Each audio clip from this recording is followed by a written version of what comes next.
देश की तरक्की की रफ्तार पिछले साल के मुकाबले घटी। जीडीपी पिछले साल के 7.6 के मुकाबले 7.3% रही। नोटबंदी के पहले सितंबर तक के आंकड़े हैं। नोटबंदी के आज 22वें दिन भी कैश की किल्लत। बैंकों को रिजर्व बैंक से पूरा कैश नहीं मिल पा रहा, इसीलिए बैंकों को लोगों को कैश देने में परेशानी हो रही है। कैश की किल्लत दूर करने के लिए सेना की मदद। मैसूर में नोट की छपाई और वहां से दूसरे राज्यों में नोट पहुंचाने के लिए 200 जवान लगाए गए।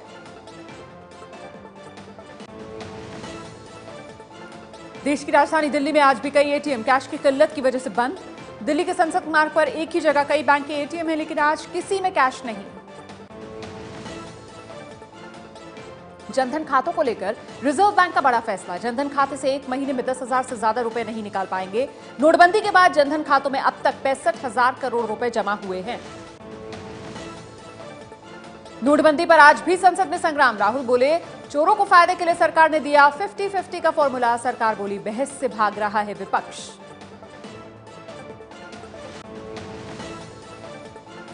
राहुल गांधी का पीएम मोदी पर हमला। राहुल ने पेटीएम के बहाने मोदी पर निशाना साधा, कहा पेटीएम का मतलब पे टू मोदी है। केंद्रीय मंत्री रविशंकर प्रसाद का राहुल पर पलटवार। पूछा, संसद में क्यों नहीं बोलते? कांग्रेस ने अपने जमाने में कालाधन खत्म करने के लिए क्या किया? कांग्रेस महासचिव दिग्विजय सिंह का मोदी पर निशाना, कहा मोदी जी के कैशलेस सोसाइटी के आह्वान से चीन की सहयोगी कंपनी पेटीएम को फायदा हुआ।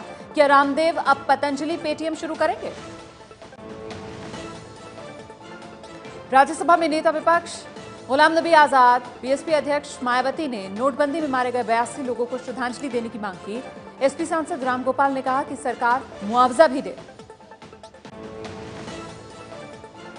आप नेता दिलीप पांडे का मोदी सरकार पर निशाना, कहा अमित शाह के इशारे पर कालेधन को सफेद किया जा रहा है। बोले, जिन 6 पार्टियों ने आरटीआई में आने से मना किया, बीजेपी उनमें से एक है।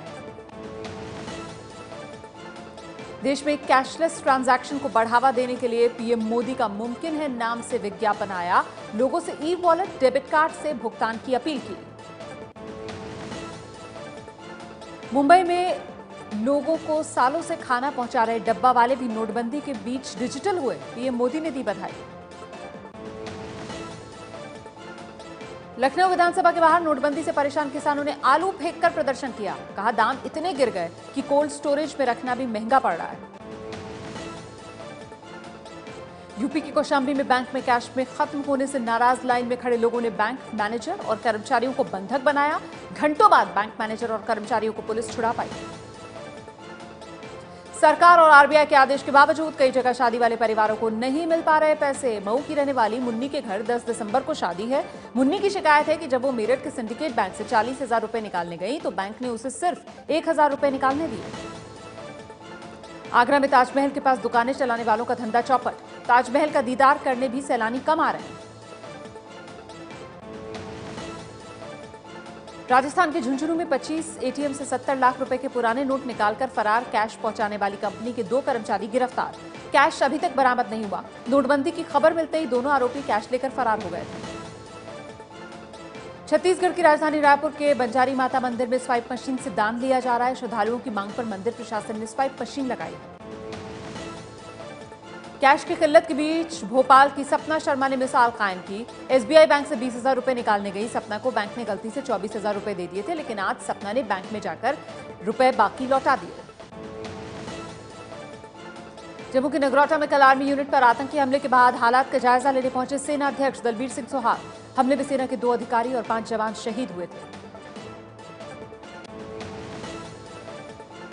शुरुआती जांच में पता चला है कि जम्मू के नगरोटा में सेना की यूनिट पर हमला करने वाले आतंकी जैश ए मोहम्मद के थे। आतंकियों के पास से मिले कागज से ये पता चला। जम्मू कश्मीर के पूर्व मुख्यमंत्री उमर अब्दुल्ला ने कहा कि सर्जिकल स्ट्राइक के बाद प्रदेश के हालात और बिगड़ गए, जबकि कहा गया था कि अब दोबारा हमला नहीं होगा, लेकिन जंग वाले हालात हैं। आप सांसद भगवंत मान एक और विवाद में फंसे। कॉमेडी के मंच पर गुरुवाणी की लाइन बदलने को लेकर विवाद सामने आया। अकाल तख्त के जत्थेदार गुरबचन ने की थी शिकायत। उत्तर पूर्वी दिल्ली से बीजेपी सांसद मनोज तिवारी दिल्ली बीजेपी के अध्यक्ष बने। सतीश उपाध्याय की जगह ली। सांसद नित्यानंद राय बिहार बीजेपी के अध्यक्ष बने। उजियापुर सीट से सांसद नित्यानंद ने ली मंगल पांडे की जगह। पंजाब की नाभा जेल से आतंकी हरमिंदर सिंह मिंटू सहित 6 बदमाशों को भगाने का आरोपी पलविंदर सिंह पिंडा को 11 दिन की पुलिस हिरासत में भेजा गया। खुद भी नाभा जेल से भाग गया था पिंडा। सिनेमा हॉल में राष्ट्रगान पर सुप्रीम कोर्ट का अहम आदेश। अब देश भर के सिनेमा हॉल में फिल्म से पहले राष्ट्रगान जरूरी, सम्मान में खड़ा भी होना होगा। यूपी के इलाहाबाद में जेट्रोफा नाम के फल का बीज खाने से सरकारी प्राइमरी स्कूल के 50 से ज्यादा बच्चों की तबीयत बिगड़ी। अस्पताल में इलाज चल रहा है। दिल्ली के खानपुर में एक कार से मिला 23 साल की युवती का शव। धारदार हथियार से युवती का गला काटा गया था। पुलिस मामले की तफ्तीश में जुटी है। तुर्की के अदाना शहर में एक स्कूल के हॉस्टल में आग लगने से हादसा, 12 छात्राओं की मौत। शॉर्ट सर्किट से आग लगने की आशंका है। अमेरिका में न्यूनतम मजदूरी $15 किए जाने की मांग को लेकर जगह जगह प्रदर्शन। वॉशिंगटन, सैन फ्रांसिस्को में रेस्टोरेंट वालों और क्रेच वालों ने प्रदर्शन किया है।